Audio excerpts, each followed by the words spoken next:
So we're lucky today to have Candice Burt on the show. She's I'd call her an innovative race director who's really pushing the forefront of 200-mile races here in the U.S.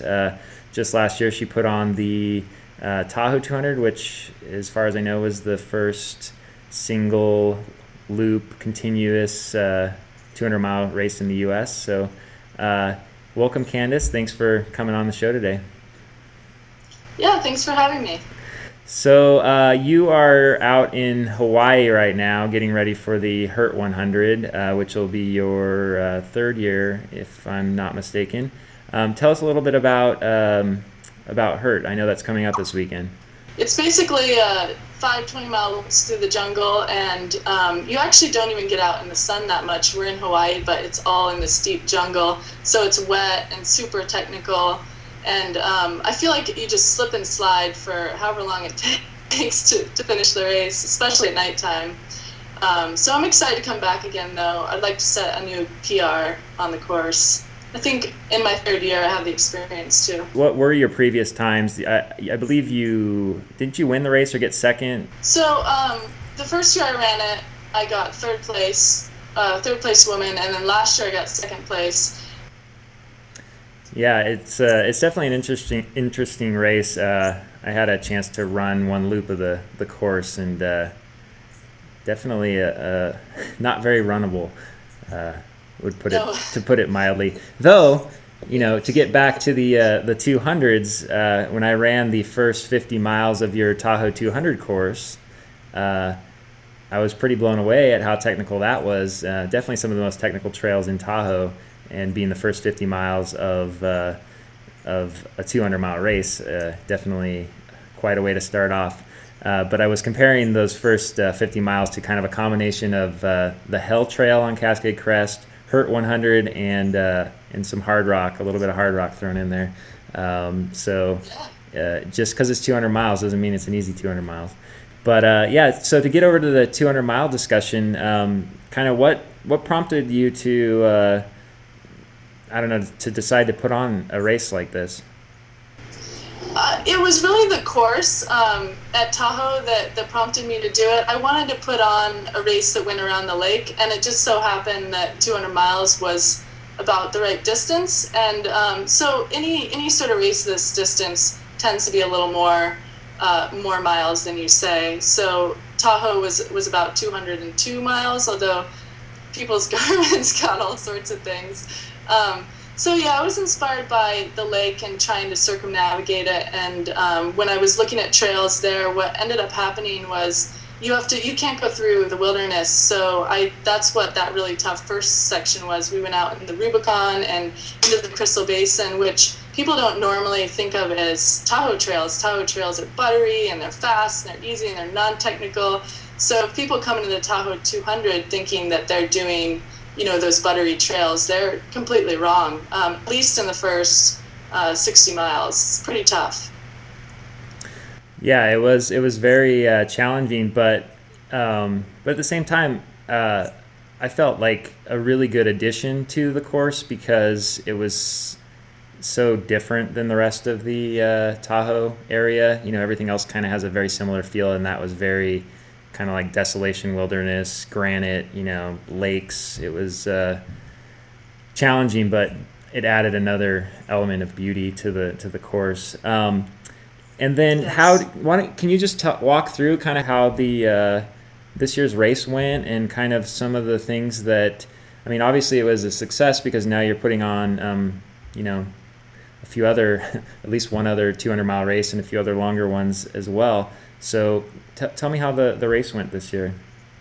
Well, the race went really well, actually. I think some people were surprised because you have to organize so many different aspects, way more than a 100-miler. It's almost like quadrupled the amount of stuff you have to do, and also because you have 4 days.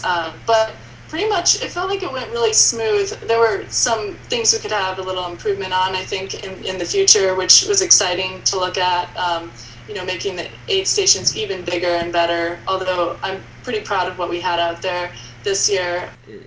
there is a little bit of insight you could give into the challenges of putting on a 200-mile event, kind of help people understand, I guess, the need for kind of the higher entry fee.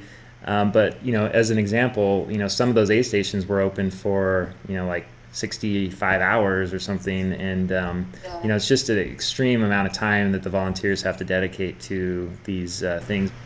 Yeah, definitely. Organizing an event like this takes a whole year coming up to it. Just communications between permits, sponsors, runners. There's all sorts of different questions that come up. You have to write a whole runner's manual, which at Tahoe ended up being more than 30 pages once we were done by race day. And so another big thing too is that I think in a 100-miler you can get away with not having employees. You can get people to volunteer for that amount of time, and it's sort of fair, or it's a good enough deal for them. Whereas with a 200-miler, I have somewhere between 2 and 4 employees, depending on what time of the year it is. And then race week, I have to have even more people that I can count on that are being paid by me to be there, 24 hours a day. And we wanted to cater also to the people who were going to fast hike, most of the course. Even the front of the pack were probably hiking significant percentages of the course. Yeah, definitely. Well, do you think that, obviously you're kind of putting your time and effort towards these 200s. Do you think that this is kind of a new, I don't know, venue for ultra running, or what do you see as the future of 200s? Do you see it as growing? Why is it, more appealing or less appealing? Yeah, a lot of people keep saying that 200 is a new 100. I don't believe that at all, because I don't think most people are willing to just go out and run a 200 like they do a 100, once a month. Some people are doing, or stuff like that. It's harder to be spontaneous with that kind of distance. So I think what it'll end up being is people's goal or a race will be, races like this, the multi-day sort of events where you do have to put a lot of time and thought into it. But I don't think people are going to tend to do more than one in a season, although I gotta say I've been shocked. We have 21 people who've signed up for our Grand Slam of 200s, which is 4 200-mile races in 4 months. And they're not just loop 200-mile races, they're point-to-point courses. They have a lot of elevation gain. We're talking about, like Bigfoot has 50,000 feet of climbing, and Tahoe's 40, and the Colorado 200's 40. Arizona 200 is the first in the series, and that has, I think it's 35 or 30, something like that, so it's a little less. But it does make me wonder. I think people are going to want to try out that distance, and whether they'll be hooked or not. It does seem like the people who did the Tahoe 200 are back for more. So it could be the future, a niche market, though, I think.